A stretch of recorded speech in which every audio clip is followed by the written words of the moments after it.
Anita Nyambo Takadi, au Bella Gilemani, Omunbe. Jabarani laje jabarani so kuna foni gere kama mali konna la yanno amba fo dante foli mina anda menedo radio joliba fanaka mali konna la yanno segu ko fe no uluba soro keme murmuru kelenka ola minu fana ba soro sira wera fe amba fo dante foli mina kajira ka fo blada la kodi do en fe ni wati mona se kuna fondi gafe minu be ni olube sebe ambalma kuna fondi la fe anya kanu kaye kenega ka lakali bamanakana bebe se ka famia soro komina sabu ni bamananga fo kaba malide bebe yere yo o konala wala sa kuna fondi gafe bora biso marana amna laje ka ndabe ula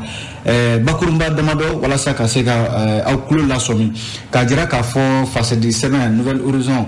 ale kumana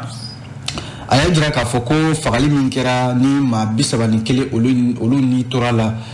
dukunchini mimbe nu kama ko songo afleni moti mara konala ko moti gouverneur ni ale lettre doke no lettre kachi krengera la moti marabulu ina fo sous préfecture ni préfecture kachi oluma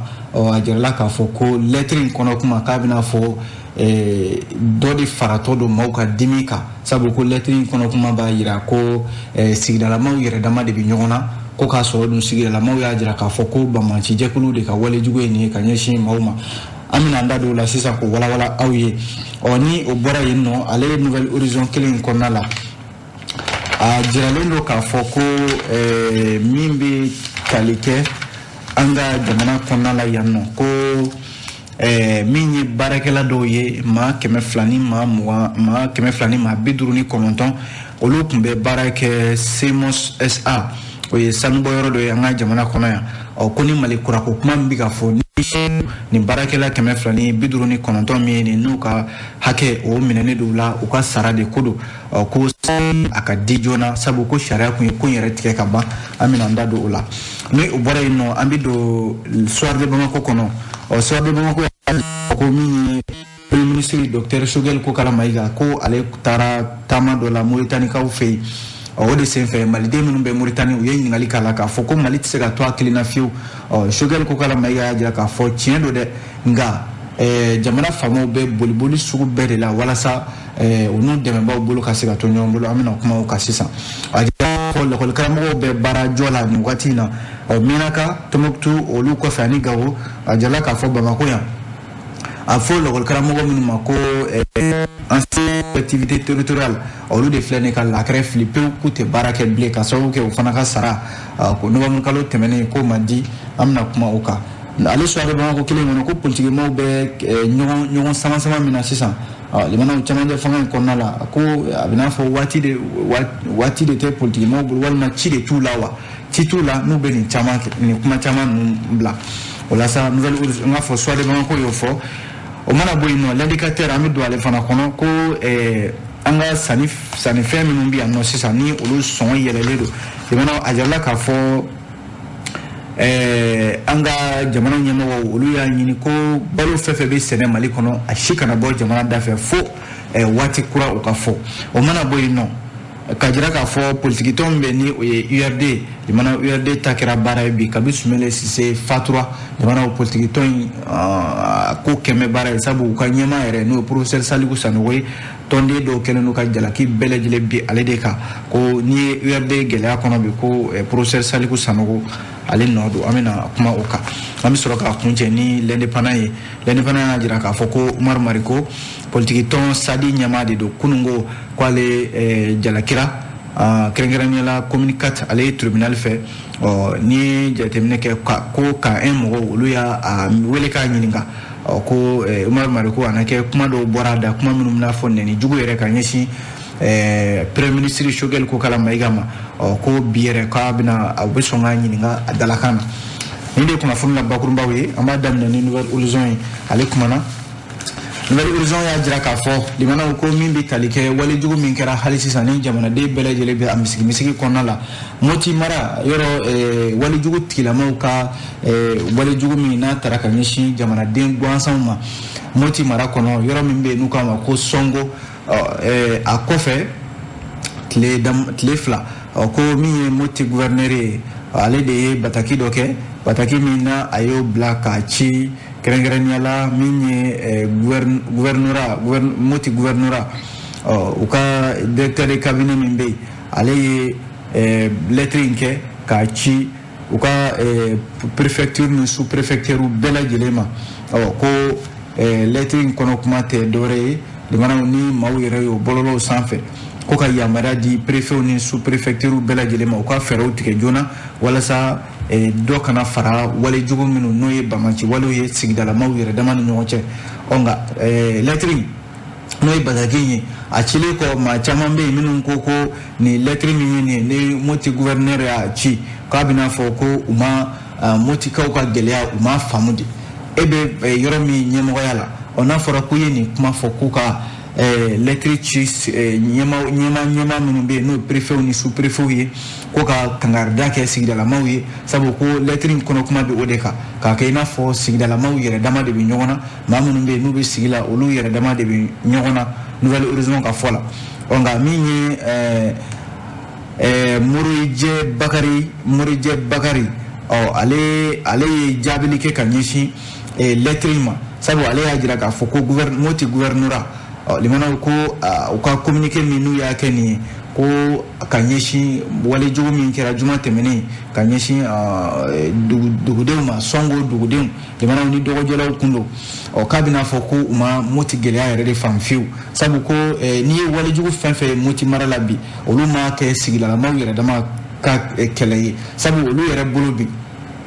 ni motikadenw yɛrɛ dama bilala ɲɔgɔn na limanaw ko o tɛ se ka kɛ sabu olu kɔni ko in kɛ janfaciw de wulen bɛ ka moti mara fan bɛɛ lajɛlen fa bi maa minnu bɛ yen ni u si ma dɔn maa minnu bɛ yen ni walejugu tigilamaw don n'o ye jatigɛ wale tigilamaw ye yɔrɔ n'i ye jateminɛ kɛ kɔsa in na a jirala k'a fɔ walejugu kelen tigilamaw taara ben yɛrɛ lakanakolo min bɛ yen n'u k'a ma ko Dana Ambasagu u taara ben o kan o communiqué kelen limanaw ko o bɛ n'a fɔ o bɛ o kuma kelen in de sɔsɔ sabu n'i ye jateminɛ kɛ Bukari Gindo tɔgɔ dɔ fana bɛ yen ale ka fɔ la ale y'a jira k'a fɔ ko lettre min cira k'a fɔ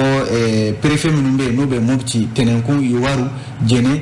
ko a bɛ maa bila ka i miiri kosɛbɛ ka a ɲini k'a dɔn n'a sɔrɔla Moti ɲɛmaw n'o ye gouverneur n'a ka maaw ye n'u bɛ Moti yɛrɛ a gɛlɛya u b'a dɔn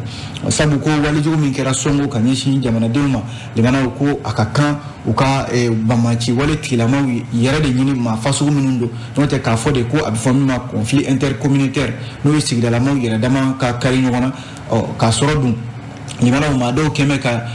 marifa ta n'o ye donsow ye k'a fɔ k'u b'u yɛrɛ lakana olu tɛ maa wɛrɛ ye Dana Ambasagu n'a ɲɔgɔnnaw yɔrɔ kɔsa in na Yusufu Toluba bɔra ka cikan min fɔ limanaw o ye maa caman hakili sigi kosɛbɛ donc Dana Ambasagu ɲɛmaa Yusufu Toluba a ko maa o maa bɛ yen ko e wulila ka bɔ i sigiyɔrɔ la k'a ɲininen don bɛɛ fɛ i ka na i ka sigiyɔrɔ la jamana ma se ka yɔrɔ minnu lakana ni donsow bɛ yen k'u y'a ɲini u fɛ u ka segin ka na u sigiyɔrɔ la o kuma min fɔra yɔrɔ o ni sigidalamaw yɛrɛ dama bɛ ɲɔgɔn na k'o tɛ kelen ye nouvelle horizon de ka kuma don dɛ limanaw ko a sera sa jamana faamaw k'a ɲini fɛn min bɛ senna Moti mara in kɔnɔna la basi kana fɛɛrɛ ka sɔrɔ walasa jamanaden bɛɛ ka ye i yɛrɛ ye jamana ka mara kɔnɔ n'o tɛ ko in bɛ ka taa sira min kan nin limanaw ɲagamini de b'a ko la ale nouvelle horizon kelen kɔnɔna la limanaw an y'an tulo lasɔmi sisan k'a fɔ ko min ye malikura kuma yɔrɔ malikura jɔliko kuma bɛ ka fɔ nka nouvelle horizon kumana bi a ko baarakɛla dɔw bɛ yen ni o ye maa 259 ye baarakɛla kɔrɔw don Semos SA ale tɔgɔ la k'olu ka hakɛ o minɛnen don bi k'a sɔrɔ dun limanaw kiri yɛrɛ tigɛra nin ko in na maa minnu bɛ yen ni olu de kɛn bɛ n'u ka hakɛ minɛnen don u la ko a bɛna fɔ Mali kura min bɛ yen ni jamanakuntigi colonel Asimi Goita bɛ ka o ɲini bi ɲininkali kɛlen don n'a sɔrɔla ni maa kofɔli minnu filɛ n'a sɔrɔla olu sen bɛ a Mali kura ko in na maa 259 olu de tun ye baarakɛla kɔrɔ ye minnu tun bɛ société de mine d'or min bɛ Sajo la n'u k'a ma ko Semos SA o ko ni a bɛna fɔ miliyari 5 ani miliyɔn 82 o kun ye o ni tribunal de première instance min filɛ nin ye cour d'appel la Kayi o ye kiiri tigɛ ko u ye se sɔrɔ u ye jo diri u ma nka u nana ye k'a fɔ ko kura kiriblo mimbe no be cour suprême na Bamako ya ko o fana ye kirin ko o ya anake o ye kirin tige nga o ma o ye ko inta ka blaka ta cour d'appel nyama ko ma ke fanfla yo wala sa nouvelle horizon ka fola ko kirin yere cour d'appel fait a blale do ka alamisa na to kono mimbe talike décembre kalo tle kononton samba flani mwa ani kele ko invla tabulu min kani na abuka munumunu nyonka foi nya foi tiga surala bele ma chama mika yere nyinga ka jira ka fo ni ma ko fole minu fleni limana ayi ni ngali mike na sola nunu malikura ko kuma mika fo ni kosa ina ni sharia yere ye bre kurata limana anga jamana kono imana ke mawo mai itse ke sharia sanfe wa imana dansago ka imani finyon walma ka ibolo bla forba na forla ni wati na sharati la mo kelenu ka wulika jo min ke limana o misali bo kunga miye senani no ye simos sa o barakela koron ni o luka hake no ondara keledo bi asira limana sharaka ajorola wala san nungo hake bi seka di umma chugumina o ajala ka fo barakela ma keme flani mwani konto mini ko ukun ana ke simos sa no sanu boroni o ni barakero do de fana bulu bi nyombulu benkambu ni nyonche nu kama ko société LTA Mali SA o ko lui bulu no bla seben la no contrat do e juin kalo telefolo samba flani tan ani nani watiula o barakero ni no société LTA SA ale de be du jukoro fendo be nu kama ko minere o kumbo luta kana o di simos SA ma o baranyoya min temena o benka min temena nyongo chede o yanyi ni saka barakela do dita o ni barakela keme flani mugani bidu ni konton mi ni olu de tara o de senfere kabi samba flanta ani wolon fla abi forma ko contrat indéterminé o dira o bela jilema o contrat mi flani o diruma de o limana ayira ka fo Simos SA ani LTA Mali SA kwa na ke kwa baranyoya o dansigi kala ka soro dun limana o sharabe min fo na o buluno bla sebena ka fo anga benkola o ni o benga sabatira ne aba boroto akanga nyon kuna foni walma yani adoche o bara masika ke ulu ko ni benga boroto o yere dama nyonje barakela keme flani biduruni kono dombe kasinga ulu be ka bara chiente ka soro no masaula adun jella ka fo sharabe ko bela barakela ka hake itse ka genga bo baralati ka soro dun ima asarala walma aya tamin kama de mana benga karami ama fara oka o ajala ka fo ambi don ne ko bi o de be sena o kololo de bembe ni barakela keme flani biduruni kono tonka o ko kiri koni kuntigara kai tribunal de première instance fait jokun dira uma nga dana ka fo bi ko imbe Bamako cour d'appel de Nyama o ko ni jatemneke barakela nu ukunye fendo yere mine kengere la bulma fe binani ani shegi nyona ani bulla fe minumbe no action yi o ba keme ba binani ani nani ani keme woroni bi kononton ani ni jatemneke Anglo Gold Ashanti ani IAM o ko sanu kilo biduruni ani wolofla ku kunye olu mine folo nga jarala ka fo kofe collectif mini no e jakuli o be nyon so ko nala o yayi ka fo bi olu kon be minini o e ko hake de ye hake mini o kanga di uma sabu bara nyonala ni bulu no bla sebena ka fo karsambita barala na ka klaka ifli ka sorodun hake be ko bela jilela yono ajala ka fo ko ngoni abe tanika sigila fanchama fe na jamana de bela jele ajala ka fo malikura na fo ka ba yono bede singanga dwala manga fusaya mai kuna foni ni yono ayeni mbo nouvelle horizon ale kono na nouvelle horizon bla mi domi le soir de Bamako kono soir de Bamako ale kumana limana ko politique mo be yoro nyon sama minabi ko abina fo ko citu la de sabu ni jatemne ke transition mi flenambe nambala a yalla ka fo chamanje fanga te wati sama ni kanga ke wati minuna o ajala ka fo ni wati na limana ambo de keneka politique mo wati tu ga sama la jamana be gele kono wati mina mashiti ulaje be koko niro be koko joro ko ajalla ka fo ode be sina sabu misali mi koko sena jakuru do be ugama ko malikanu o nyama do be no ko ale koni kuma foi ma anne jini ko sayna ka nyefoli taga nyeshin kirangala Dr. Shugel ko kala maiga ale ma no e premier ministre ani hali imam Mahmoud Diko limana ko ka kuma usira ufanama umana boy ko sayna min sinidi nyama baye maître Munagatal limana ale fana bora ka jabeli minke ka nyeshi imam Mahmoud Diko ma no kunye u yere ka nyama ye bele jele ku minyon soro to min kono no M5 RFP de manaw ka yebi olu de te jike nyonte bebi boka nyon jabi ambe bi mali be tabulo minga bi no ye chamanje fanga ye ajala ka fo politique ma u yere dama de manaw ibaye ka fo kuma be kuma de be bo u yere dama nyon che ka nyon jabi min be sena sisa de manaw nambe chamanje fanga konnala yoro bede hamina ye gela min ba anka anga bwa konala nga ko politique ma yere dama hamina to ide be ko joro ko ne ka hake walma ne ka sika nga ni yoro min be no nga sika usoro ajala ka fwali kosa ina pare na nyama ba cheble drame yoro ale yere ulla ka kuma chama fo kosa ina ka fo ko gouvernement min be ko gouvernement ka ci bede singa douala limana na manye ko ben sende ka ke kola limana ajala ka fo kuma kile min be se ka fo ni kola politique ma ka kuma ko boy nanjo walma politique buna ko ka bi ayira ka fo an jamana ko rete bolodala tulonga doron walma miseka briefing sura ka briefing la briefing min miseka ke sababu mbe joro sura jamana konala premier ministre Shugel ko kala maiga ale de takembo kololo bi sabu jaraki foite bi politiquement do be menu kende ka min taka nyishi ama limana ne ka kuma tere anyeni mbo swade Bamako de kono nantura swade Bamako kono ajala ka fo premier ministre ko ale tamando ke kata Mauritanie jamana ka Miala ani malide minumbe Mauritanie jamana ka kwani oluye nyonyi la premier ministre ka kuma kuluma yoro do kera minye limana o e ka foko Mali tise ki dade fiu ana abarake nyonyi che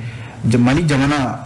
antise ka ke jamana anga mbulu be bele jile bulu sabu jamana kelentise ka fenge iyere o de la yoro asenfe ko Mauritanie ka de do be minumbe ni olu sigre do Mauritanie olu de ningali ke premier ministre la ka foko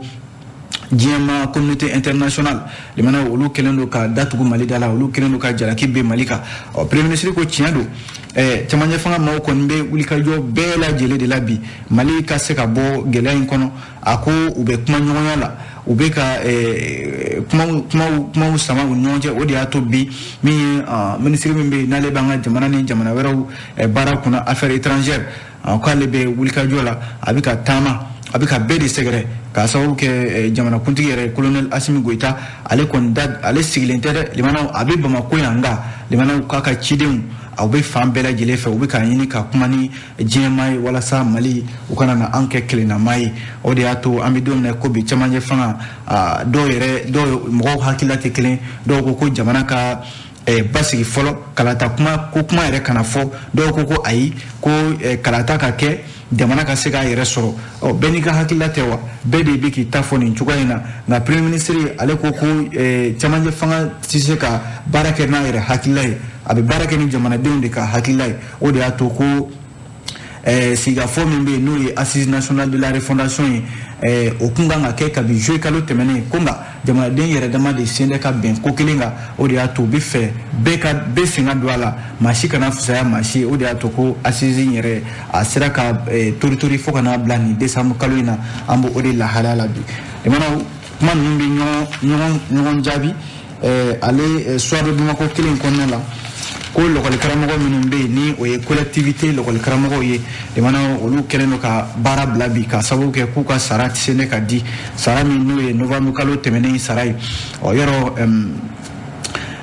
kunungon denen décembre kalo tle woro samba flani ngwani kile lokol karamogo minum be yoro gawo tawde kunya damne folo ka faramina ka ane tomoktu olu ye barajo ka foku ka sarabe no amadi folo ola syndicat ni obe syndicat signataire du 15 octobre 2016 olu de ni kuma fo ka yamaria ka fo collectivité lokol karamogo ka nyini jamana famo fe ko ni ngoni ngake ladai u bolo de nuka sarama di limana kalo fefe mana jo utlem gwanduru yoro saraw kan di ola forba barakela bele jile ka sarabi di ola ko kalo tlem gwanduru ni uka sarama di do min bi tugo la no e kalo tile mugan woro e ku ka baara bila ko be o de be sena sisan a jala k'a fɔ collectivité lɔgɔli karamɔgɔw olu ye baara bila kunungo ntɛnɛn ka sababu kɛ k'u ka sara o ma se ka sɔrɔ n'o ye kalo tɛmɛnen sara ye nka limanaw ko kangarida kun kɛra nin ko in na Suwade Bamako ka fɔ la minisiri min bɛ yen n'ale b'an ka mara cɛmabɔli kunna Abdoulaye Maïga ale kun ye kangarida kan kɛ gouverneur ni préfet ni sous-préfet ani conseil régional ni conseil de cercle yɔrɔ collectivité lɔgɔli karamɔgɔw ka koɲɛ bɛ olu de bolo ko nin ko in segin kana k'a ka bilen gɛlɛya min filɛ nin a ka ban pewu ko nka a yɛrɛ k'a fɔ limanaw hali sisan min ye nin gɛlɛya kelen a bɛ sen na a sera sa limanaw jamana in kɔnɔ maa min bɛ yen n'a ale de bɛ gɛlɛya ta ka ɲɛsin an ka denmisɛnnin minnu bɛ yen n'u ka siniɲɛsigi bɛ ka don bɔgɔ la ta limanaw ɲangi ka ta ka ɲɛsin u ma kunnafoni filɛ an ye nin bɔ Suwade Bamako kɔnɔ n'an bɔra Suwade Bamako kɔnɔ an bɛ don min l'indicateur du renouveau ale kumana l'indicateur ko an ka min balo sɔngɔ limanaw yɔrɔ kɔsa in na balo sɔngɔ bɛ ka yɛlɛ k'a sɔrɔ dun jamana faamaw bɛ wulikajɔ la ko ka dɔ bɔ balo sɔngɔ la ko nka a na kɛ jamana faamaw u ye yamaruya dɔ ta yamaruya min n'o taara kunungo ntɛnɛn décembre kalo tile 6 san 2021 minisiri min bɛ yen n'ale de b'an ka jagoko kunna Mahamudu Ould Mohamed ale y'a ɲini ko balo minnu bɛ yen i n'a fɔ malo min bɛ sɛnɛ Mali la yan kaba min bɛ sɛnɛ Mali la yan kɔɔrikolo min bɛ Mali kɔnɔ yan ɲɔ ani saɲɔ ni keninge fo ka taa se kɔɔrikolo ma limanaw ko nin si kana bɔ jamana da fɛ fo a ka fɔ a yamaruyala a ye bɔ n'a ye o baara daminɛna kunungo nin ye sira min ye directeur général du commerce et de la concurrence ani directeur des douanes olu de yamaruyalen don ka baara in ka don ba la sabu olu de jantolen don an ka sugu kɔnɔnaw ni balo minnu bɛ bɔ jamana kɔnɔ ka taa jamana kɔ kan kuma min ye n'a a taara minisiri fɛ min b'an ka jagoko kunna limanaw ko k'a ɲini jamana sɛnɛkɛla ani jagokɛla bɛɛ lajɛlen fɛ balo fɛn fɛn fɔlen filɛ nin ye k'a si kana bɔ jamana da fɛ limanaw ni nin sera ka don ba la sɔngɔ yɛlɛ min filɛ nin ye an ka balo sɔngɔ kan k'a bɛ sɔn ka fisaya kosɛbɛ n'o tɛ ko balo jamana ɲɛmaaw y'a fɔ ko ka dɔ bɔ a la i b'a sɔrɔ jagokɛla dɔw bɛ yen olu kɔni tɛ kuma yɛrɛ de mɛn tuma bɛɛ i b'a sɔrɔ u bɛ dɔ fara balo sɔngɔ kan k'a sɔrɔ sɔsɔ dɔ ka ɲɛsin jamana ma kunnafoni filɛ indicateur du renouveau limanaw politiki o kuma fana bɛ indicateur kɔnɔ bi dɔwɛrɛ tɛ ko politiki tɔn min bɛ yen n'u k'a ma ko URD limanaw URD kabi URD ɲɛmaaba ni o ye Sumela Sise ye ala ma hinɛna la limanaw kabi Sumela Sise fatura a jarala k'a fɔ min ye URD kɔnɔna la gɛlɛya de b'a kɔnɔ bi u senda ka bɛn ko la dɔw ko fo jɛrɛ dɔ de ka kɛ jɛrɛ min n'o ye congrès extraordinaire walasa gɛlɛya min bɛ parti in kɔnɔna la u ka se ka fura sɔrɔ a la min bɛ tali kɛ u ka parti yɛrɛ ɲɛmaa bi n'o ye premier vice président ye professeur Saliku Sanogo ale yɛrɛ jalaki bɛɛ lajɛlen tan bɛ ka bin ale de ka bin jala k'a fɔ politiki tɔnden dɔw u ka taama dɔ senfɛ min kɛra Joyila mara la olu cɛla min bɛ tali kɛ honorable Bakari Fɔnba ale b'a la ale ye secrétaire politique ye ka taa se Guagnon Kulubali Burema Kaminoko Modibo Doumbia madame Aissata Maïga ani Timothée Togede Daou olu de ye taama kɛ ka taa Joyila o senfɛ limanaw ko jalaki foyi de tɛ u ma min bɛ professeur Saliku Sanogo u y'a jira k'a fɔ politiki tɔn in professeur Saliku Sanogo dɛsɛ bɛ ka a tɔndenw fara ɲɔgɔn kan a dɛsɛ bɛ fana ka politiki tɔn in ka tɔndenw lamɛn o don ko fana ye sariya sɔsɔ ye ka ɲɛsin tɔn in a sariya sɛbɛnw ma ko n'a ma ɲɛ ko i bɛ tɔn kɔni ɲɛmaaya la a ka kan i ka se ka tɔndenw fara ɲɔgɔn kan u bɛ min f'i ɲɛna gɛlɛya la tɔn kɔnɔna la i ka se k'o ta ba la ko nka ko professeur Saliku Sanogo kɛ bɛ k'a ta kɛ min mana ja a b'o kɛ u yɛrɛ ka kuma don dɛ u ko o ye fɛn fɛn laɲini n'o de ye ko ka parti limanaw ka se ka congrès kɛ joona walasa maaw ka se k'u ta ni bila dɔn sabu a jala k'a fɔ kabi Sumela Sise kɔni fatura limanaw min jɔyɔrɔ ko kɛlɛ ye tuma bɛɛ i b'a sɔrɔ politiki tɔn in fan dɔ b'a fɔ an bɛ sɔn nin ma fan dɔ b'a fɔ ko an tɛ sɔn nin ma nka dɔw ko congrès min bɛ yen n'o ye congrès baralen ye o ka se ka kɛ joona walasa u ka politiki tɔn in limanaw gɛlɛya min b'a kɔnɔ u ka se k'o fɔ u yɛrɛ dama ni ɲɔgɔn cɛ ko nka ko professeur Saliku Sanogo a na kɛ a sɔn tɛ o yɛrɛ de ma a bɛ ka ko bɛɛ lajɛlen kɛ a yɛrɛ ni dunga ko de ye kunnafoni filɛ limanaw an ye nin bɔ l'indicateur du renouveau ale kɔnɔ an bɛ fasiri kuncɛ ni fasiridi sɛbɛn l'indépendant kumana limana kuma wɛrɛ tɛ l'indépendant kɔnɔ ko min ye docteur Umar Mariko ye bi tarata ko ale kan ka yira kiiritigilamaw la a na kɛ docteur Umar Mariko kabi kunungo ale lasagolen do n'o ye garde à vue ye ka na ka sababu kɛ ko a ye nɛni dɔw kɛ nɛni jugu yɛrɛ de do ko ka ɲɛsin an ka premier ministre Choguel Kokala Maïga ma o la sa ko nin bɛna fɔ kumakan dɔ de do min na a bilala bɔlɔlɔw sanfɛ yɔrɔ ni bɔlɔlɔ ko tile na jamana a bɛna fɔ maa wɛrɛ ni min kɔlɔsi i bɛ kuma la nɛgɛjuru sira fɛ i bɛ bali mun na i kumakan tan bɛɛ ka t'o bila bɔlɔlɔw sanfɛ o de la bi farati do dɛ o la politiki tɔ min bɛ yen n'o ye Sadi ale ɲɛmaaba député kɔrɔ fana do docteur Umar Mariko jamana ko ale bɛ kan na kunun u y'a ɲiningali minnu ni a na kɛ dɔwɛrɛ tɛ ko a ye nɛniw de ta ka ɲɛsin premier ministre ma docteur Choguel Kokala Maïga o la sa o nɔ kelen yɛrɛ fɛ ko a ka tɔnden dɔ bɛ yen n'o ye Abubakar Kamara ye ani bɔlɔlɔ matarafaba dɔ bɛ yen n'o ye Buba Fane ye olu bɛɛ lajɛlen fana minɛna o nin sira kelen fɛ ka sababu kɛ ko u ye kumakan dɔw nɛgɛjuru sira fɛ o kumakanw tara limanaw ka taa olu bila bɔlɔlɔw sanfɛ miniti kelen kumakan ninnu ye miniti 1 ani seconde 5 de ye a jala k'a fɔ docteur Umar Mariko limanaw ale kɔni bi ko communicati n'o ye tribunal min bɛ fanga n'a fɔ kiiriso min filɛ nin ye communicati kɔnɔna la ko ale na yira olu la bi k'a ɲininka a dalakan na ko nka n'i ye ko in ta limanaw a bɛna fɔ ani Kawujim ta bɛɛ lajɛlen de bɛ sanga ɲɔgɔn ma l'indépendant ka fɔ la sabu nin jalakili kelen de bɛnna Isa Kawujim kan k'a fɔ k'a ye kumaw fɔ bɔlɔlɔw sanfɛ ka ɲɛsin fanga ma min ye a bɛɛ lajɛlen kuma ninnu tara ka ɲɛsin premier ministre de ma docteur Choguel Kokala Maïga o la sa an bɛ don min na i ko bi limanaw min ye tribunal communicati ale bi a bɛ sɔn ka docteur Umar Mariko ɲininka a dalakan na bi tarata yɛrɛ walasa k'a dɔn kuma min fɔra n'a sɔrɔla a y'a fɔ kun min na kuma in docteur Umar Mariko yɛrɛ a ka minɛni kɔni a sɛbɛntiyara a yɛrɛ ka tɔndenw fɛ i n'a fɔ Babaru Bokum ale ye Sadi secrétaire politique ye ale y'a sɛbɛntiya k'a fɔ tiɲɛ don ko docteur Umar Mariko minɛna kunungo k'a ɲininka a dalakan na k'u y'a ɲini ko k'a lasago fɔlɔ bi tarata u na a ɲininka kun jumɛn na nin kuma ninnu bɔra da limanaw ni docteur Umar Mariko k'a bɛna fɔ min ye Babaru Bokum ye u sɛbɛkɔrɔ dimina Umar Mariko ka nin minɛni na sabu k'a fɔ la ko transition bɛ fɛ ka sira dɔ de dayɛlɛ sira min na maa bɛ se k'a fɔ ko negebɔ don sabu ko nin ye min ye ka ɲɛsin olu ka politiki tɔn ɲɛmaa ma k'a bɛna fɔ ko ka dankari kɛ limanaw bi Mali la i tɛ se ka kuma walima i tɛ se ka démocratie fanga minnu bɛ yen n'o bɛ senna sisan ani maa minnu yɛrɛ bɛ yen ni olu ye démocratie fanga wulikajɔw kɛ ko Babaru Bokum a ko ka wele bila olu bɛɛ lajɛlen ma bɛɛ ka fara ɲɔgɔn kan walasa u ka se ka nin kɛlɛ kɛ n'o tɛ ko bi k'olu ɲɛ b'a la min bɛ ka ɲɛsin bɛɛjɛ fanga ma ko nin ta a ɲɛ ye o de la indépendant ka fɔ la yɔrɔ docteur Umar Mariko ale tɛgɛ kɛlen ale la nin cogoya la o y'a sɔrɔ o waati kelen min ye Isa Kawujim ye ale fana ka kiiri kɛra ale kɔni ɲangina kalo 6 kaso ko sefo wari 100,000 o dara ale fana kunna ko an bɛ don min na ko bi yɔrɔ Isa Kawujim kun ye jalakili bɛn an ka faamaw kan k'a fɔ k'u ye CEDEAO ka lasigiden min bɛ yan o y'olu gɛn min ye Isa Kawujim a ye jalaki bɛn kosɛbɛ fangaw kan k'a fɔ ko o tɛ ko kɛta ye ko sabu k'an bɛ fɛ ka gɛrɛntɛ ta an yɛrɛ dama kan k'a sɔrɔ don CEDEAO ninnu olu kɛlen don ka gɛlɛya bin an yɛrɛ damaw kan yan